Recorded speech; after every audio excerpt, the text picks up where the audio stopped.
በስመ አብ ወወልድ ወመንፈስ ቅዱስ አሐዱ አምላክ አሜን።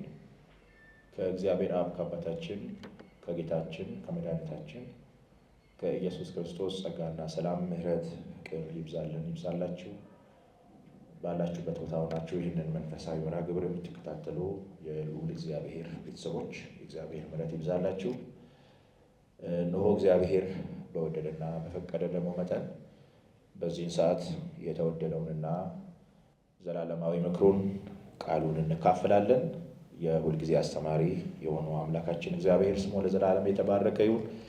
እግዚአብሔር በቃሉ ለልባችን ይመጣል።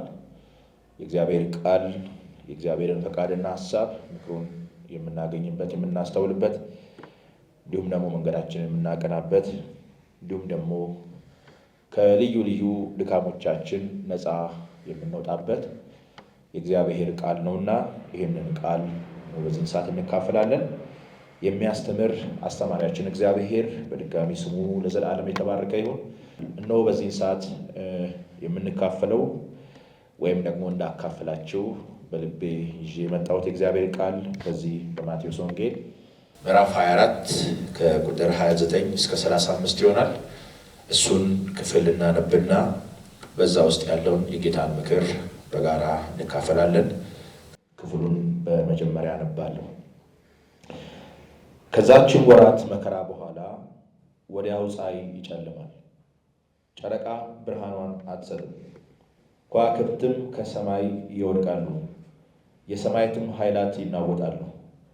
በዚያን ጊዜም የሰው ልጅ ምልክት በሰማይ ይታያል። በዚያን ጊዜም የምድር ወገኖች ሁሉ ዋይ ዋይ ይላሉ። የሰው ልጅም በኃይልና በብዙ ክብር በሰማይ ደመና ሲመጣ ያዩታል። መላእክቱንም ከታላቅ መለከት ድምፅ ጋር ይልካቸዋል። ከሰማያትም ዳርቻ እስከ ዳርቻው ከአራቱ ነፋሳት ለእርሱ የተመረጡትን ይሰበስባሉ። ምሳሌውንም ከበለስ ተማሩ። ጫፏ ሲለሰልስ ቅጠሏም ሲያቆጠቁጥ ያን ጊዜ በጋ እንደቀረበ ታውቃላችሁ። እንዲሁ እናንተ ደግሞ ይህንን ሁሉ ስታዩ በደጅ እንደቀረበ እወቁ። እውነት እላችኋለሁ ይህ ሁሉ እስኪሆን ድረስ ይህ ትውልድ አያልፍም። ሰማይና ምድር ያልፋሉ፣ ቃሌ ግን አያልፍም ይላል። ስለ ቃሉ የአምላካችን የልዑል እግዚአብሔር ስም የተባረከ ይሁን። እንግዲህ እንደሚታወቀው በወንጌል መልእክት ውስጥ ሁልጊዜ ከማይዘነጉና ሁልጊዜም ከሚነገሩ በቤተ ክርስቲያን ውስጥ ማለት ነው በወንጌል አገልግሎት ውስጥ ከማይዘነጉ ከማይደበዝዙ እውነቶች አንዱ የጌታችን የመድኃኒታችን የኢየሱስ ክርስቶስ ዳግመኛ መምጣት እንደሆነ ይታወቃል። አንዱ የወንጌል መልእክት ወይንም የወንጌል አውራ ርዕስ ልንለው እንችላለን፣ የጌታችን ዳግመኛ መምጣት። በእርግጥ የጌታችን የክርስቶስ ዳግመኛ መምጣት ብቻም ሳይሆን የጌታችን የኢየሱስ ክርስቶስ ስለ ኃጢአታችን መሞት ከዛም ደግሞ ስለ ጽድቃችን ከሙታን መነሳት ደግሞም ከዛም በክብር አድርጎ በአብ ቀኝ የተቀመጠው ጌታችን ኢየሱስ ክርስቶስ ዳግመኛ ደግሞ ተመልሶ እንደሚመጣ የሚነገረው የወንጌል አዋጅ እንግዲህ የሁልጊዜ አዋጅ ሆኖ እናገኛለን። በሌላ ቋንቋ በቤተ ክርስቲያን ውስጥ ወይንም በወንጌል መልእክቶች ውስጥ ከማይጠፉ ድምፆች አንዱ ጌታችን ኢየሱስ ክርስቶስ ተመልሶ ይመጣል የሚለው መልእክት ነው ማለት ነው። እንግዲህ የጌታችን የመድኃኒታችን የኢየሱስ ክርስቶስ ዳግመኛ መምጣት ሁለንተናዊ ጥቅም ወይንም ደግሞ እጅግ የተባረከ ነገር እንዳለው እናውቃለን። ወይንም የእግዚአብሔር ቃል ይህንን ያረጋግጥልናል። የጌታችን የመድኃኒታችን የኢየሱስ ክርስቶስ ዳግመኛ መምጣት ምናምነው ብቻ አይደለም፣ ተስፋ የምናደርገውን ብቻም አይደለም፣ እጅግ የምንጽናናበት፣ እጅግ የምንባረክበት፣ እጅግ ብዙ ጥቅም የምናገኝበት እውነት ነው። ለምሳሌ ከምናገኛቸው አንዱ ጥቅሞች ጌታችን ኢየሱስ ክርስቶስ ዳግመኛ ወደዚህ ዓለም ቢመጣ የምድረ በዳው ጉዞአችንን ወይንም የዚህ ዓለምን ሕይወታችን ወይንም ደግሞ በአጠቃላይ የዚህን ዓለም ስርዓት ወደ ፍጻሜ እንደሚያመጣ ይታወቃል። ሁላችንም እንደምናውቀው እዚህ ምድር ላይ ነው ያለነው። በተለይ በክርስቶስ ኢየሱስ የምናምን ወይንም ክብርት ቤተክርስቲያን የእሱ አካል የሆነችው ቤተክርስቲያን እዚህ ምድር ላይ ነው ያለችው እና ወደ ተዘጋጀላት ወደ ክብር ስፍራ እስክትገባ ድረስ ቤተክርስቲያን ይህንን የምድረ በዳውን ሕይወት ወይንም ይህንን ምድረ በዳውን ጉዞ የግድ ማቋረጥ ይኖርበታል። እግዚአብሔር የቀደመውን ሕዝብ ወይም ያንን የኪዳኑን ሕዝብ ከግብፅ አውጥቶ እግዚአብሔር ወደዛች ወደ ከነዓን እግዚአብሔር ሲያስገባቸው ምድረ በዳውን ማቋረጥ እንደነበረባቸው ማለት ነው። በእግዚአብሔር መግቦት እግዚአብሔር በቀን በደመና በሌሊት ደግሞ በእሳት አምድ እየመራ እንዳይራቡ መና እየመገበ እግዚአብሔር ፀሐዩ እንዳያቃጥላቸው በደመና እየጋረዳቸው እንዳይጠሙ ውሃ እያጠጣቸው እግዚአብሔር ለገባው ኪዳን ታማኝ ሆኖ ወደዛች ወደ ምድሪቱ ከተማ ወይንም ወደዛች ተስፋይቱ ምድር እንደገቡ የእግዚአብሔር ቃል ይነግራል። ያ ለኛ ጉዞ ፍጹም ምሳሌ ሆኖ ቀርቧል ወይንም ፍጹም ምሳሌ ሆኖ እናገኛለን። ስለዚህ ጌታችን ኢየሱስ ክርስቶስ ዳግመኛ ሲመጣ የመጀመሪያው ነገር ምንድነው? የዚህን የምድረ በዳውን ጉዟችንን ይቋጫል ወይንም ወደ ፍጻሜ ያመጣል ማለት ነው። መከራው፣ ጭንቀቱ፣ የዚህ ዓለም ስቃይ ሁሉ ነገር ወደ ፍጻሜ ይመጣል ማለት ነው። ለዛ ነው ያዕቆብ በመልእክቱ ምዕራፍ 5 ላይ ወንድሞች ሆይ ጌታ እስኪመጣ ድረስ ታገሱ ይላል ማለት ነው። መከራ አለ፣ ችግር አለ፣ ልዩ ልዩ እንግልት አለ፣ ብዙ ነገር እንዳለ እናውቃለን። የእግዚአብሔር ቃል ይህን ስለሚያረጋግጥልን፣ ነገር ግን ጌታ እስኪመጣ ድረስ ታገሱ ይላል ማለት ነው። ጌታ ሲመጣ ይህንን ሁሉ ወደ ፍጻሜ ስለሚያመጣ ማለት ነው። ከሁሉ በላይ ግን የጌታችን የክርስቶስ ዳግመኛ መምጣት እኛን ከሱ ጋር እንድንኖር ያደርጋል ማለት ነው። እንደምታውቁት በዮሐንስ ወንጌል ምዕራፍ 14 ቁጥር 2 ላይ ጌታ እንደነገረን በአባቴ ቤት ብዙ መኖሪያ አለ፣ ስፍራ ላዘጋጅላችሁ እሄዳለሁ፣ እኔ ባለሁበት እናንተ እንድትኖሩ ሁለተኛ እመጣለሁ ብሏል። ስለዚህ ኢየሱስ ክርስቶስ ሁለተኛ የሚመጣው ወይንም ዳግመኛ የሚመጣው ኢየሱስ ክርስቶስ እኛን ለመውሰድ ነው ማለት ነው። በመጀመሪያ መምጣቱ ከኃጢአት ሊያድነን እንደመጣ ሁሉ በሁለተኛ መምጣቱ ጌታችን ኢየሱስ የሚመጣው እኛን ወደ ራሱ ለመውሰድ ነው ማለት ነው። በተሰሎንቄ መልእክት ምዕራፍም 4 ላይ ሐዋርያው ጳውሎስ የሚያረጋግጥልን ይህንን ነው። ጌታን ለመቀበል በደመና ከነሱ ጋር እንነጠቃለን ካለ በኋላ ከጌታም ጋር ለዘላለም እንኖራለን፣ በዚህ ቃል ተጽናኑ ይላል ማለት ነው። እና እኛን የሚያጽናናን እውነት ለዘላለም ከጌታ ጋር መኖራችን ነው ማለት ነው። ስለዚህ የክርስቶስ ዳግመኛ መምጣት ይህንን ያደርጋልና እጅግ የተባረከ እጅግ የተወደደ ነገር ነው። ስለዚህ ሁልጊዜ የምንጠብቀው ሁልጊዜ የሚሰበክ ከጆሮአችን ሊጠፋ የማይገባ ከልባችን ሊሰወርና ሊሸሸግ የማይገባ እውነት ነው። ጌታችን ኢየሱስ ይመጣል ማለት ነው። ይመጣል፣ በእርግጥ ይመጣል። እሱ እናምነዋለን፣ እንሰብከዋለን፣ ተስፋ እናደርገዋለን ማለት ነው። በዚህ በዮሐንስ ራእይ ምዕራፍ 22 ላይ ጌታ ሲናገር እነሆ በተሎ እመጣለሁ ነው ያለው። በተሎ እመጣለሁ ይላል የኛ ጌታ። ስለዚህ ይሄ ጌታ በተሎ ይመጣል፣ ነገሮችን ሁሉ ወደ ፍጻሜ ያመጣል ማለት ነው። እኛን ወደ ራሱ ይወስደናል ማለት ነው። ለዘላለም ከሱ ጋር ሊያኖረን ይመጣል ማለት ነው ጌታ። ስለዚህ ይህንን እውነት ሁልጊዜ እናምነዋለን። የማይደበዝዝና የማያረጅ የሁልጊዜ መልእክት ሆኖ እናገኘዋለን። ታዲያ አሁን በዚህ ባነበብኩት በዚህ በማቴዎስ ወንጌል ምዕራፍ 24 ቁጥር 29 እስከ 35 ባለው ስንመለከት ጌታችን ኢየሱስ ክርስቶስ እንዴት እንደሚመጣ የሚናገር መልእክት ነው።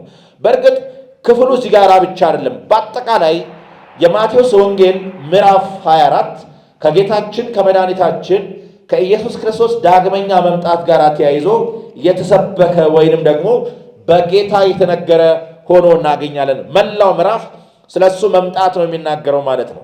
ስለዚህ ይሄ ሁኔታ በዚህ በማቴዎስ ወንጌል ምዕራፍ 24 ተነግሯል ማለት ነው። ስለዚህ በእነዚህ በጌታችን በኢየሱስ ክርስቶስ ዳግመኛ መምጣት ስንመለከት ጌታችን ክርስቶስ ይመጣል ስንል እንዴት ነው የሚመጣው?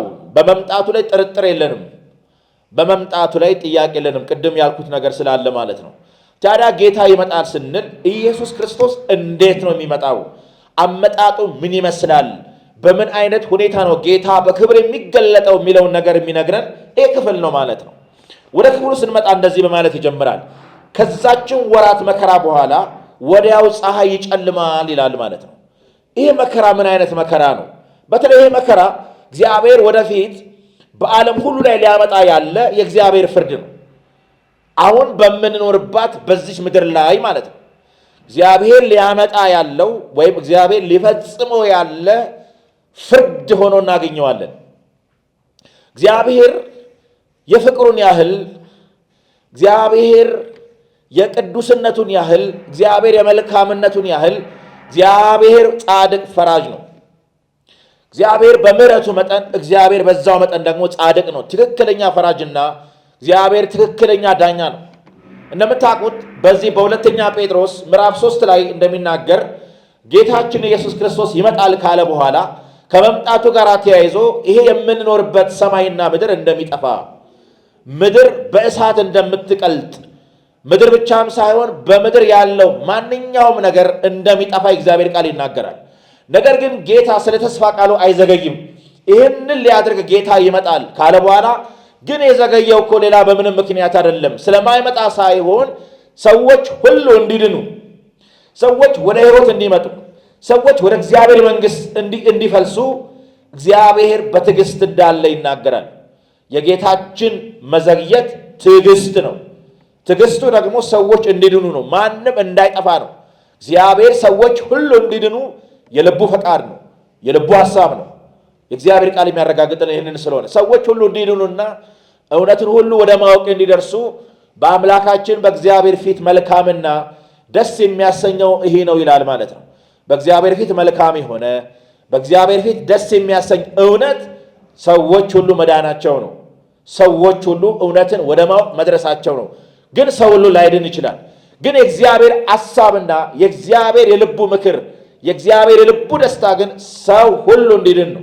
ስለዚህ ማንም እንዳይጠፋ ወዶ ስለ እናንተ ይታገሳል። 1000 ዓመት እኮ በእግዚአብሔር ዘንድ አንድ ቀን ናት። ስለዚህ ሰዎች ሁሉ እግዚአብሔር እንዲድኑ ካለው በጎ ዓላማ የተነሳ በትዕግስት ነው ያለው። እግዚአብሔር በምህረት ነው።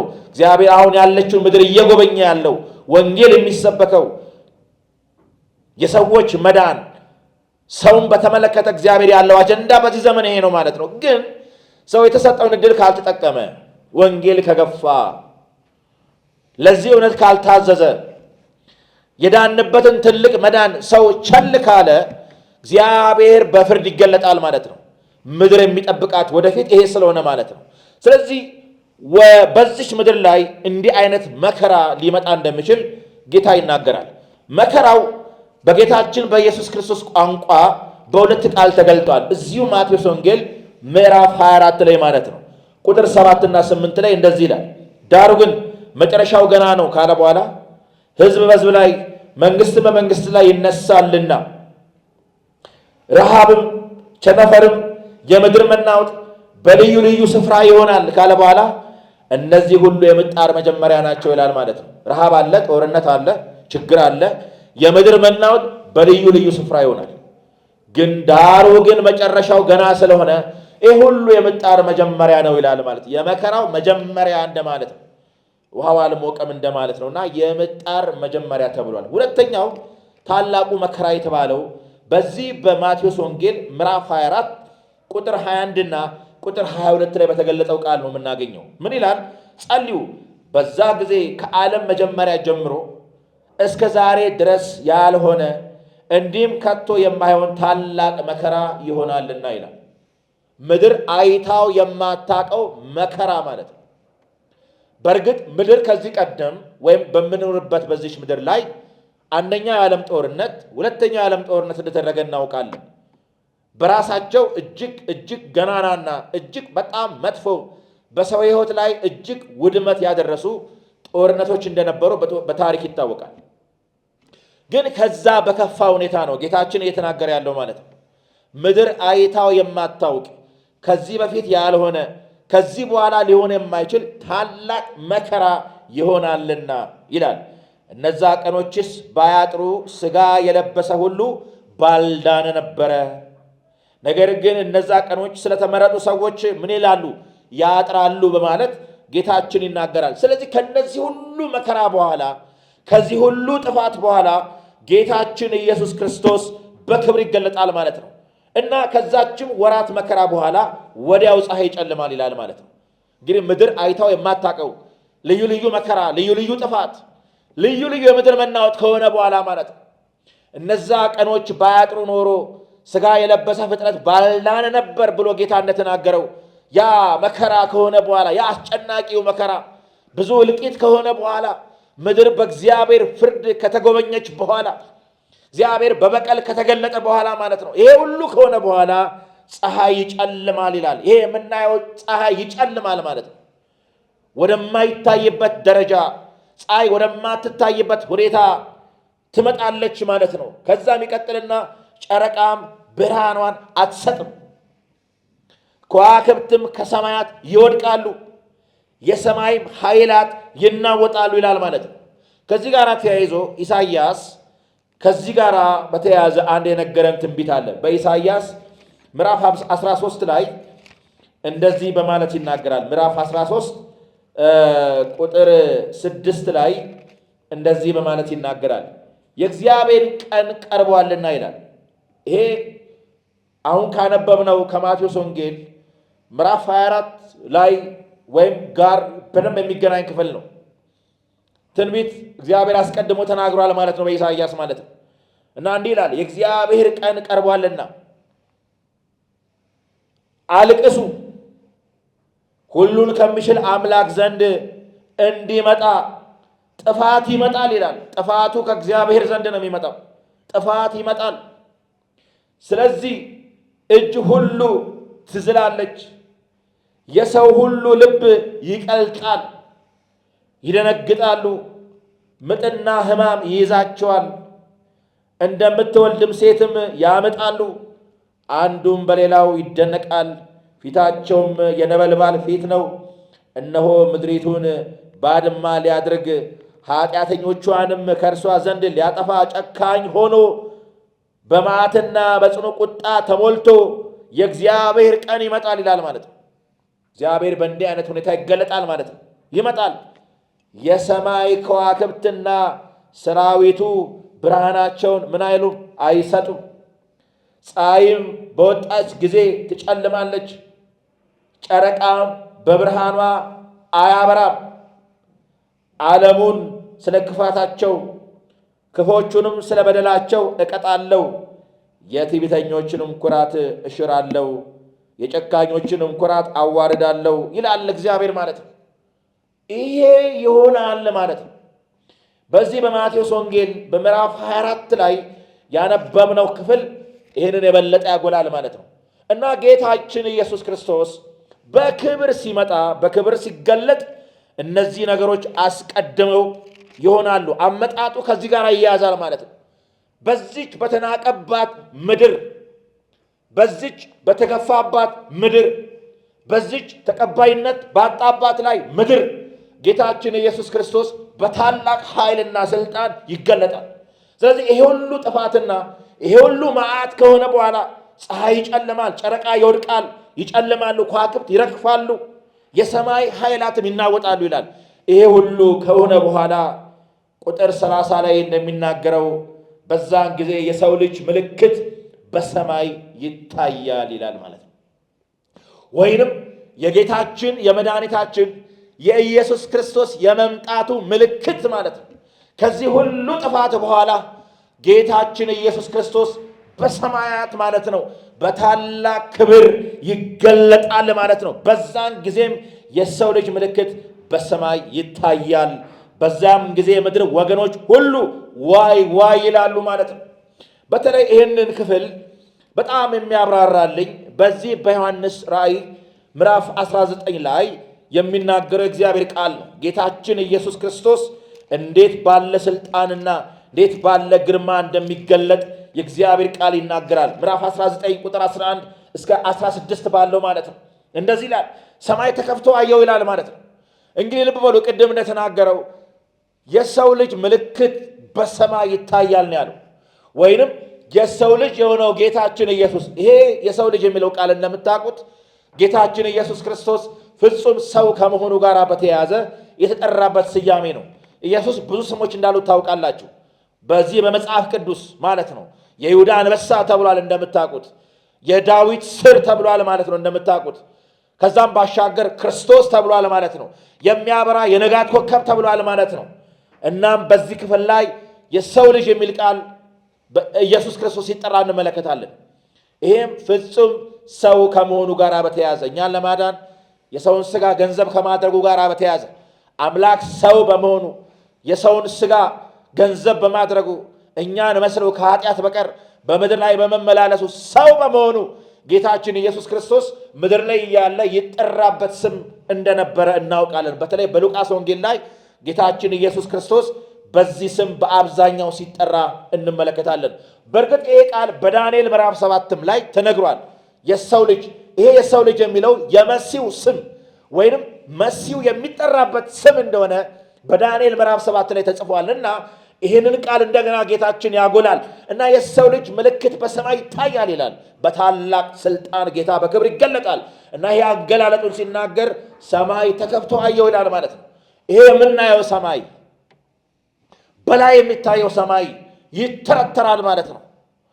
እሱ ሲጠመቅ ሰማያት እንደተቀደዱት በዛ በማርቆስ ወንጌል ምዕራፍ 1 ላይ እንደተጻፈው ሰማያት ተቀደዱ ይላል። ከዛ ከተቀደደው ሰማይ ውስጥ አንድ ድምፅ ተሰማ እንዲህ የሚል የምወደው ልጅ እርሱ ነው፣ እርሱን ስሙት፣ በአንተ ደስ ይለኛል የሚል መልእክት ከዛ ከተቀደደው ሰማይ ወጣ። አብ ስለ ልጁ መሰከረ ማለት ነው። እንደገና በዛ በደብረ ታቦር ተራራ ላይ ሰማያት ተቀደዱ፣ የእግዚአብሔር ክብር ዙሪያቸውን ጋረደ። በዛም ድምፅ መጣ፣ ሰማይ ተከፈተ ማለት ነው። እንደገና ሰማይ እዚህ ጋር ሲከፈት እናያለን። ከዛ ከተከፈተው ሰማይ ከተቀደደው ሰማይ ጌታ በክብር ይገለጣል ማለት ነው። የሰው ልጅ ምልክት በሰማይ ይታያል ማለት ነው። ሰማይ ተከፍቶ አየው ይላል።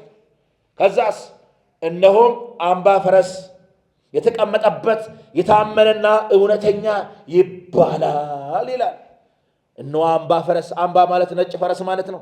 ጌታችን ኢየሱስ ከተከፈተው ሰማይ በነጭ ፈረስ፣ ያው ምሳሌ ነው። በነገራችን ላይ ኢየሱስ በፈረስ ተቀምጦ ይመጣል ማለት አይደለም። ግን ፈረስ እንደምታውቁት የድል ነሽ ምልክት ነው። ንጉሥ በፈረስ ላይ ተቀምጦ ለጦርነት እንደሚወጣ ማለት ነው። ሰላም እንደሚያስከብር፣ ጸጥታ ሊያሰፍን ንጉሥ በፈረስ ላይ ተቀምጦ እንደሚወጣ፣ እንደሚዞር፣ ጉብኝት እንደሚያደርግ እንደማለት ነው። እንደዛው ጌታችን ኢየሱስ ክርስቶስ ድል ነሽ ሆኖ አወሱ ድል የነሳ ጌታ ነው። ሞትን ድል የነሳ፣ ሰይጣንን ድል የነሳ፣ ዓለምን ያሸነፈ፣ ዓለምን አሸንፌዋለሁ አለ ጌታ። በዛ በዮሐንስ ወንጌል ምዕራፍ 16 ላይ ዓለምን ያሸነፈ፣ ሰይጣንን ያሸነፈ፣ ድል ነስቶ ድል በመንሳት እያዞረ በግልጥ አሳያቸው ተብሎ እንደተጻፈ በዛ በቆላስይስ መልእክት ምዕራፍ 2 ላይ ማለት ነው። ድል የነሳ ነው ጌታ። እልቅናውን የገፈፈ፣ በሞት ላይ ስልጣን የነበረውን ዲያብሎስን በሞቱ የሻረ፣ በሞት ላይ ስልጣን ያለው፣ ሞትን ያሸነፈ፣ ዓለምን ያሸነፈ፣ በኃጢአት የተፈተነ ግን ኃጢአት ያልጣለው፣ ከኃጢአት በቀር በነገር ሁሉ የተፈተነ ሰይጣን በክርስቶስ ላይ ምንም ዕድል አልነበረው። የዚህ ዓለም ገዢ ወደ እኔ ይመጣል አለ ጌታ፣ በእኔ ላይ ግን አንዳች የለውም አለ። አንዳችም የለውም። ሰይጣን በክርስቶስ ላይ የሚያነሳው አንድም የኃጢአት ጥያቄ የለም እና ኃጢአትን፣ ዓለምን፣ ሰይጣንን ጌታችን ኢየሱስ አሸንፏል። ድል ነስቶ በአባቱ ቀኝ ተቀምጧል። የእግዚአብሔር ቃል ይህን ነው የሚያረጋግጠው። ድል ነስቶ በዛች በሎዶቅያ ቤተክርስቲያን መልእክት ውስጥ ጌታ እንዲህ የሚል ቃል ይናገራል። እኔ ድል እንደነሳው አለ ጌታ፣ በአባቴ ዙፋን ቀኝ እንደተቀመጥኩኝ ድል ለሚነሳው በዙፋኔ ላይ ይቀመጥ ዘንድ እሰጠዋለሁ ይላል። ይሄ ቃል በጣም ይገርመኛል። ድል እንደነሳው አለ፣ በአባቴ ዙፋን ላይ እንደተቀመጥኩኝ ድል ለሚነሳው እኔም በዙፋኔ ይቀመጥ ዘንድ ስልጣን እሰጠዋለሁ የሚል ቃል ይናገራል ጌታ። ስለዚህ አምባ ፈረስ ላይ ሆኖ መቀመጡ ጌታችን ድል መንሳቱን የሚያሳይ ቃል ነውና በዚህ በነጭ ፈረስ ላይ በአምባ ፈረስ ላይ ተቀምጦ ጌታ በታላቅ ስልጣንና በታላቅ ክብር ይገለጣል። ከዛም በላይ ቀጥልና ቁጥር 12 ላይ ዓይኖቹም እንደ እሳት ነበልባል ነበሩ ይላል። የተቆጡ ዓይኖች፣ ሁሉን የሚመለከቱ ዓይኖች፣ በጣም የሚያስፈራ ዓይኖቹ እንደ እሳት ነበልባል ነበሩ፣ በግልጽ ማለት ነው። ከዛስ በራሱም ላይ ብዙ ዘውዶች ነበሩ ይላል። ብዙ ዘውዶችን ያደረገ የነገስታት ንጉሥ የጌቶች ጌታ ሆኖ ማለት ነው። ብዙ ዘውዶች በራሱ ላይ የደፋ። ምክንያቱም ቁጥር 16 ላይ ይህን ቃል ሲናገር እንዲህ ይላል፣ በልብሱና በጭኑ የተጻፈበት የነገስታት ንጉሥ የጌቶች ጌታ ስም የሚል አለው ይላል ማለት ነው። ብዙ ዘውዶች ማለት ጌታችን የጌቶች ጌታ የነገስታት ንጉሥ ከመሆኑ ጋር በተያያዘ የተነገረ ቃል ነው። ይሄ ብቻም አይደለም፣ ከእርሱም በቀር አንድ ስም እንኳን የማያውቀው የተጻፈ ስም አለው ይላል። እሱ ብቻ የሚያውቀው ማንም ሊያነበው የማይችል ስም በራሱ ላይ ተጽፏል። እንዲህ ባለ ክብር ይገለጣል ጌታ። ቁጥር 15 ላይ ከአፉም በሁለት ወገን የተሳለ ስለታም ሰይፍ ይወጣል ይላል። እንዲህ ባለ ክብር ይገለጣል። ስለዚህ በዚህ ክፍል ውስጥ በተለይ በዛ ባነበብነው በማቴዎስ ወንጌል ምዕራፍ 24 ላይ ማለት ነው የሰው ልጅ ምልክት በሰማይ ይታያል ማለት ይሄ ይታያል ማለት ነው። ዓይኖቹ እንደ እሳት ነበልባል ሆነው ጌታ በክብር ይገለጣል ማለት ነው። ስለዚህ የሰው ልጅ ምልክት በሰማይ ይታያል ይላል ጌታ። በእንዲህ አይነት ክብር፣ በታላቅ ስልጣን፣ በታላቅ ግርማ ጌታ ይገለጣል። አመጣጡ ይህንን ይመስላል ማለት ነው። የሰው ልጅ ምልክት በሰማይ ይታያል ካለ በኋላ ቀጥሎ ምን ይላል?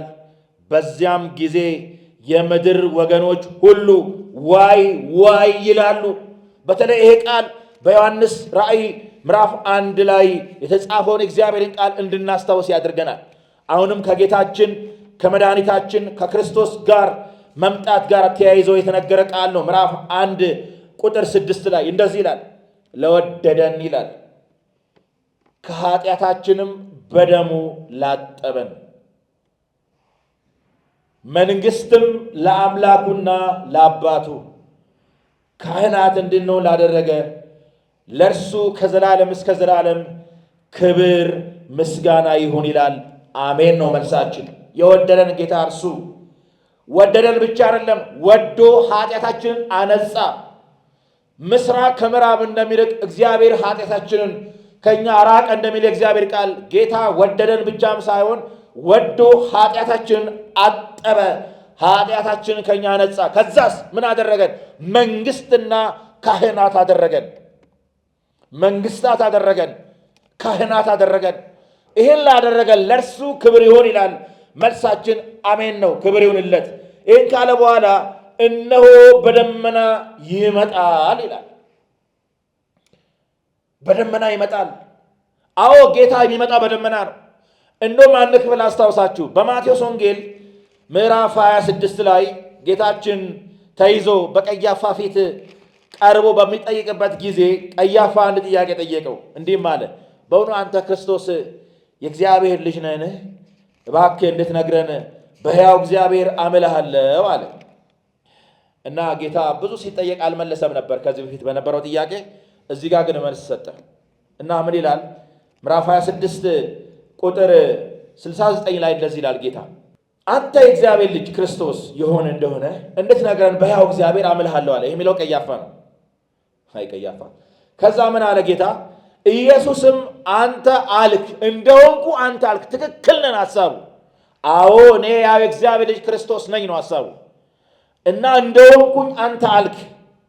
ልክ ነህ እንደማለት ነው። ልክ ነህ፣ ትክክል ነህ፣ አልተሳሳትክም እንደማለት ነው። አዎ አልተሳሳትም እና ልክ ነህ እንደማለት ነው። እና አንተ አልህ፣ ነገር ግን አለ እላችኋለሁ ከእንግዲህ ወዲህ የሰው ልጅ በኃይል ቀኝ ሲቀመጥ ማለት በእግዚአብሔር ቀኝ ሲቀመጥ፣ የኃይል ቀኝ የተባለው የእግዚአብሔር ቀኝ ነው። እግዚአብሔር ያለበት ያልተፈጠረው ሰማይ፣ ሶስተኛው ሰማይ ማለት ነው። ወይም የእግዚአብሔር ገነት ማለት ነው። እና በኃይል ቀኝ፣ ምክንያቱም እሱ ሁሉን ድል አድርጎ በእግዚአብሔር ቀኝ እንደተቀመጠ እግዚአብሔር ቃል ይናገራል። በዕብራውያን ምዕራፍ 10 እንደተጻፈው ማለት ነው። ሁሉን ድል አድርጎ በአባቱ ቀኝ ተቀመጠ። ኃጢአታችንን ካነጻ በኋላ በግርማው ዙፋን ቀኝ ተቀመጠም ተብሎ ተጽፏል። ስለዚህ ኃይል ቀኝ የተባለ እግዚአብሔር ቀኝ ነው እና በኃይል ቀኝ ሲቀመጥ እና ከተቀመጠም በኋላ ጌታ ምን ያደርጋል? በክብር ይመጣል። ምን ይላል? በሰማይም ደመና ሲመጣ ታያላችሁ አለው ይላል። በግልጽ ሲቀመጥ ብቻ አይደለም እና በሰማይ ደመናን የእግሩ መረገጫ አድርጎ ደመናን መጓጓዣ አድርጎ ደመናው ከእግሮቹ በታች ሆነውለት ጌታ በሰማይ ደመና ሲመጣ ይታያል፣ ታያላችሁ አለ ጌታ። ይሄ ይሆናል። እንደገና ምዕራፍ 1 ላይ ሐዋርያት ሥራ ምዕራፍ 1 ላይ ጌታችን እስከ ቢታንያ ተራራ ድረስ አወጣቸው ይላል። እጆቹንም ጭኖ ባረካቸው። ወደ ዓለም ዳርቻ ሁሉ ውጡ፣ በስሜ የኃጢአት ስርየት ይሰበካል፣ ለአሕዛብ ምስክር ትሆናላችሁ፣ በገሊላ በሰማርያ በኢየሩሳሌም በይሁዳ ሁሉ ምስክሮቼ ትሆናላችሁ ብሎ ነገር ግን አብ የሰጠው የተስፋው ቃል እስክትቀበሉ ድረስ በኢየሩሳሌም ከተማ ቆዩ አላቸው ጌታ እና ተሰናብቷቸው አረገ ጌታ። ደመና ከዓይናቸው ተቀብላ ሰውራ ከፍ ከፍ አደረገችው እና በቃ በናፍቆት በቃ ይሄ ጌታ ካጠገባቸው ሲለይ ደመና ተቀብላ ከፍ ከፍ ስታደርጋቸው በቃ ወደ ላይ አሸቅበው ቀሩ ማለት ነው። በቃ አዩ ሰማይን ማለት ነው። ያን ጊዜ መላእክቱ እንዲህ አሏቸው፣ በኢየሩሳሌም የምትኖሩ እናንተ የኢየሩሳሌም የገሊላ ሰዎች ሆይ ወደ ሰማይ ለምን ትኩር ብላችሁ ትመለከታላችሁ? ይሄ እኮ ሲሄድ ያያችሁት ጌታ ተመልሶ ይመጣል። በሄደበት ጌታ ተመልሶ ይመጣል። በሄደበት ሁኔታ ማለት ነው። በደመና እንደተነጠቀ ጌታ በደመና ተመልሶ ይመጣል። ክብር ይሁን እና ይሄ ይሆናል። ስለዚህ በዮሐንስ ራእይ ምዕራፍ 1 ላይ የምናየው ነው ማለት ነው። እነሆ ከደመና ጋር ይመጣል። ከዛስ ዓይን ሁሉ እና የወጉት ሁሉ ምን ያደርጋሉ? ያዩታል። ጌታ በግልጥ ይመጣል ማለት ነው። በግልጽ ይመጣል ጌታ። አይቀርም፣ በእርግጥ ይመጣል ኢየሱስ። እነሆ ከደመና ጋር ይመጣል። ዓይን ሁሉ የወጉትም ያዩታል። የምድርም ወገኖች ሁሉ ስለ እርሱ ዋይ ዋይ ይላሉ ካለ በኋላ አዎን አሜን። አዎን ማለት እውነት ማለት ነው። በእንዲህ አይነት ክብር ጌታ ይመጣል ማለት ነው። የሰው ልጅ ምልክት በሰማይ ይታያል ማለት ነው። እግሮቹን ጌታችን ኢየሱስ ክርስቶስ በቃ ደመናን እየረገጠ በታላቅ ስልጣን ይገለጣል። ዋይታው ምን ይሆን? ንስሐ ሊሆን ይችላል። ዋይታው ሐዘን ሊሆን ይችላል። ድንጋጤ ሊሆን ይችላል።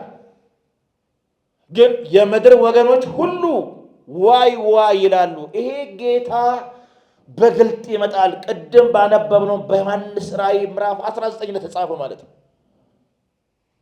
እጅግ በሚያስፈራ እጅግ በሚያስደነግጥ ግርማ ጌታ ይመጣል።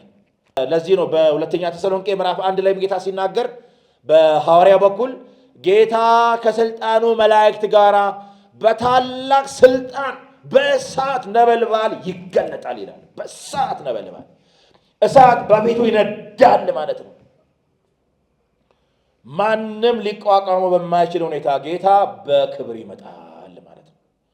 ከስልጣኑ መላእክት ጋር ጌታ በታላቅ ስልጣኑ በታላቅ ክብሩ ኢየሱስ ይመጣል። ክብር ይሁንለት አሁንም። ስለዚህ ዋይ ዋይ ይላሉ። ከዛ የሰው ልጅም ዋው በኃይልና በብዙ ክብር በሰማይ ደመና ሲመጣ ያዩታል። በብዙ ክብር፣ መጠን በሌለው ክብር፣ ወደር በሌለው ክብር፣ በብዙ ክብር ጌታ ይመጣል። በሰማይ ደመና ሲመጣ ያዩታል። አመጣጡ ይሄ ነው ማለት ነው። በግልጽ ነው የሚመጣው። አስቀድሞ የእሱ የሆኑትን ይወስዳል። ክብርት ቤተ ክርስቲያንን ወደ ራሱ ወደ ከበረው ስፍራ ወደ ሰማይ ይወስዳል ጌታ። ይህ ሲሆን በእርግጥ ሁሉ አያየውም፣ እኛ ነው የምናየው። ይሄ ከሆነ በኋላ እኛን ወስዶ ከመከራው ዘመን በኋላ ጌታ ሲመጣ በእንዲህ አይነት ነበልባል በእንዲህ አይነት ቁጣ ጌታ ይመጣል ማለት ነው። እጅግ ይገርማል። ማንም ሊቋቋሙ በማይችል ሁኔታ በእርግጥ ጌታ ይመጣል። በብዙ ክብር በሰማይ ደመና ሲመጣ ያዩታል። መላእክትንም ከታላቅ መለከት ድምፅ ጋር ይልካቸዋል። ከሰማያትም ዳርቻ እስከ ዳርቻው ከአራቱ ነፋሳት ለእርሱ የተመረጡትን ይሰበስባሉ።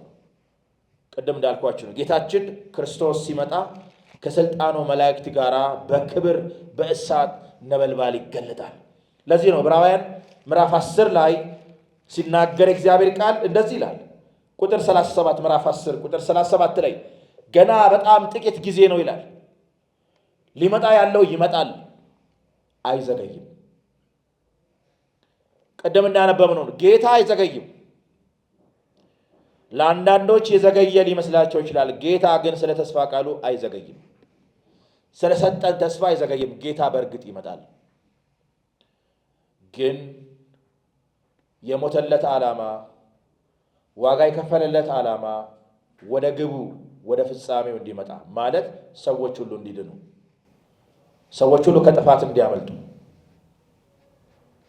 ሰዎች ሁሉ ወደ መንግስቱ እንዲገቡ ጌታ ይታገሳል። ስለ ተስፋ ቃሉ አይዘገይም። በእርግጥ ሊመጣ ያለው እርሱ ይመጣል፣ አይዘገይም። ግን ጻድቅ በእምነት ይኖራል። ወደ ኋላ ቢያፈገፍግ ነፍሴ በእርሱ ደስ አይላትም ይላል የእግዚአብሔር ቃል። ስለዚህ ጌታ በእርግጥ ይመጣል። ብዙ ማለት እችላለሁ። ይሄ አሁን ያነበብኩት የማቴዎስ ወንጌል ምዕራፍ 24 ከመምጣቱ ጋር ተያይዞ ሊሆን ያለውን እውነት ሊሆን ያለውን ክስተት በግልጥ የሚናገር ነው። ታዲያ ጌታ በእንዲህ አይነት ክብር የሚገለጥና የሚመጣ ከሆነ መምጣቱ የሁል ጊዜ አዋጅ ከሆነ የምናምነው እውነትና ተስፋ ከሆነ ታዲያ ጌታን እንዴት እንጠብቀው? መቼስ ስለ ጌታችን ስለ መድኃኒታችን ስለ ኢየሱስ ክርስቶስ መምጣት ስንማርም ሆነ ስናነብ ወይንም ስናውቅ ስናሰላስል ለአንድ ዓላማ ነው። አሁንም የመማማራችን ሁኔታ ጌታ ሲመጣ ይሄ ነገር ይሆናል፣ ይሄ ነገር ይከሰታል ለማለት ብቻ ሳይሆን ዓላማው እየተጠባበቁ ለመኖር ነው። የጌታን መምጣት ማወቅ ወይንም መረዳት ወይንም ማመን ዓላማው እየተጠባበቁ ለመኖር ነው። መጠበቅ ብቻም ሳይሆን እየተጠባበቁ ለመኖር፣ ለዚህ ነገር ራስን ለማዘጋጀት እንዲቻል ማለት ነው። ታዲያ ጌታ ሲመጣ እንዴት እንጠብቀው ወደሚለው የመጨረሻ መልእክት ላንሳና ትምህርቴን ላብቃ። በዚህ በሮሜ ምዕራፍ 13 ላይ እግዚአብሔር ቃል ሲናገር እንደዚህ ይላል። የሮሜ መልእክት ምዕራፍ 13 ላይ የእግዚአብሔር ቃል ሲናገር እንዲህ ይላል። ቁጥር 11 እስከ ፍጻሜ ባለው ወይም እስከ ቁጥር 14 ማለት ነው። እንደዚህ ይላል። የሮሜ ክርስቲያኖችን ነው የሚመክረው፣ እኛንም በዚህ እውነት ውስጥ ይመክራል ጳውሎስ እና እንዲህ ይላል። ከእንቅልፍ የምትነሱበት ሰዓት አሁን እንደደረሰ ዘመኑን እወቁ ይላል ማለት ነው። ቅድም እንዳልኳችሁ ማለት ነው። ዘመኑን እወቁ። ዘመኑን ማወቅ ከእንቅልፍ ያነቃል። ከመንፈሳዊ እንቅልፍ ማለት ነው። ከመንፈሳዊ ድንዛዜ ማለት ነው። ብዙ የሚያስተኛ ቸልተኛ የሚያደርገን አልፎም ተርፎ የጌታን መምጣት የሚያደበዝዝ ብዙ ልክ ያልሆነ ነገር በዚህ ዓለም ውስጥ እንዳለ ይታወቃል። እኛን የሚያዘናጋ ማለት ነው። የተጠራንበትን ጥሪ ከሚጠብቀን ክብር ጋር በተያያዘ ከዛ እውነት እንድናፈነግጥ የሚያደርግ ብዙ ድንዛዜ አለ። ለዛ ነው በእግዚአብሔር ቃል እንደተነገረው አንተ የምተኛ ንቃ፣ ከሙታንም ተነሳ፣ ክርስቶስ ያበራልሃል ይላል። የሚያነቃ የእግዚአብሔር ብርሃን ማለት ነው። ይብራብን፣ ከእንቅልፍ እንድንነቃ ማለት ነው። ከመንፈሳዊ እንቅልፍና ድንዛዜ ማለት ነው። እና የምንነቃበት ሰዓት እንደደረሰ ዘመኑን እወቁ። አሁን ነው መንቃት ያለብን። ለምንድን ነው መንቃት የሚያስፈልገው? ምን ይላል ቀጥሎ? ካመንበት ጊዜ ይልቅ መዳናችን ወደኛ ቀርቧልና ይላል። መዳናችን ወደኛ ቀርቧል። ካመንበት ጊዜ ይልቅ መዳናችን ወደኛ ቀርቧልና። ምክንያቱ ይሄ ነው። ጊዜውን ማወቃችን ከእንቅልፍ ያነቃናል። መንቃታችን ደግሞ ምንድን ነው? የበለጠ ደግሞ ለጉዳዩ ትኩረት እንድንሰጥ የበለጠ ራሳችን ለዛ ነገር እንድናዘጋጅ ማለት ነው። ለምን? የክርስቶስ መምጣት መዳናችንን ፍጻሜ ወይም ወደ ፍጻሜ ስለሚያመጣ። በእግዚአብሔር ቃል እንደተነገረው በእምነት በተስፋ እንደዳንን አሁን ቀብድ እንደተቀበልን አርቦን እንደተቀበልን ግን አሁን የተቀበልነው ግን ወደ ፍጻሜ እንደሚመጣ መዳናችን ፍጹም ስለሚሆን የተዋረደው ስጋችን ወደ ከበረ አካል ስለሚለወጥ ወደ ሰማያዊ ሀገራችን ስለምንገባ ከጌታም ጋር አብረን ስለምንኖር መዳናችን ወደኛ ቀርቧል። ይሄንን ከፍጻሜ ሊያደርስ ጌታ ይመጣል ማለት ነው። እና መዳናችን ወደኛ ቀርቧል ካለ በኋላ ሁለት ነገሮች እንድናደርግ ይመክራል። አንደኛ እንግዲህ ልብ በሉ፣ መዳናችን ወደኛ ቀርቧል፣ ጊዜው ደርሷል፣ መንቃት አለብን። ኦኬ፣ መንቃታችን በምንድን ነው መገለጥ ያለበት? ሁለት ነገሮችን በማድረግ አንደኛው የጨለማን ስራ አውጥተን በመጣል የጨለማን ስራ አውጥተን መጣል አለብን። የጨለማ ስራ አለ ማለት ነው። እኛን የሚያደነዝዝ እንድናንቀላፋ፣ እንድንተኛ፣ ዳተኛ እንድንሆን የሚያደርገን ለጌታ መምጣት ራሳችንን እንዳነዘጋጅ የሚያደርግ የጨለማ ስራ አለ። ይሄንን አውጥተን መጣል አለብን። ይሄ የኛ ኃላፊነት ነው። ምንድነው እሱ? ተጽፏል ቁጥር 13 ላይ አንደኛ ዘፈን፣ ዳንስ፣ ዳንኪራ፣ ስካር፣ ዝሙት፣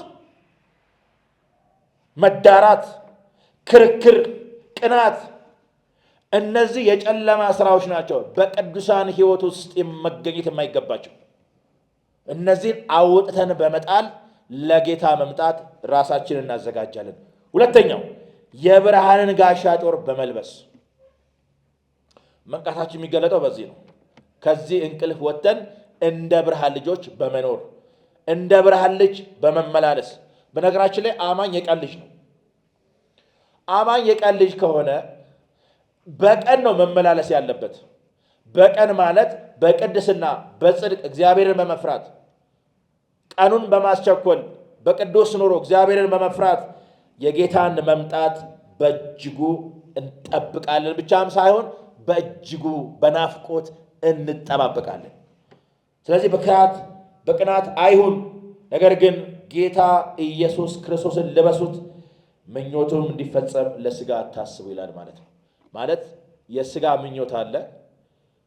የዛ የስጋ ምኞት እንዳይፈጸም ለስጋ እናስብ። ለወደቀው አሮጌው ሰው ማለት ነው። ስጋ የተባለው እዚህ ጋር የወደቀው አሮጌው ሰው ጠባይ ነው እና ለሱ እንዳንገዛ ክርስቶስን መልበስ ይኖርብናል። ስለዚህ ክርስቶስን በመልበስ በፍቅሩ በመቃጠል በፍቅሩ ልባችን ተይዞ የጌታን ቀን በመጠበቅና በማስጠበቅ በመቸኮልና በማስቸኮል ይህንን ጌታ እንድንጠብቀው እንድንጠባበቀው የእግዚአብሔር ጸጋ ይርዳን። ምክንያቱም የጌታን መምጣት ማወቃችን ለእውቀት ብቻም ሳይሆን ከመምጣቱ ጋር ተያይዞ የሚሆኑትን ክስተቶች ለማውራት ብቻ ሳይሆን የበለጠ ለዚህ እውነት ራሳችን እንድናዘጋጅ ነውና እግዚአብሔር በዚህ ዘመን ያለነውን እኛን በጸጋው በምሕረቱ ይጠብቀን እላለሁ። ስለተካፈልን ስላስተማርን እግዚአብሔር አምላካችን ስሙ ለዘላለም የተባረከ ይሁን። ባላችሁበት የእግዚአብሔር ጸጋ ከእናንተ ጋር ይሁን። ወስብሐት ለእግዚአብሔር።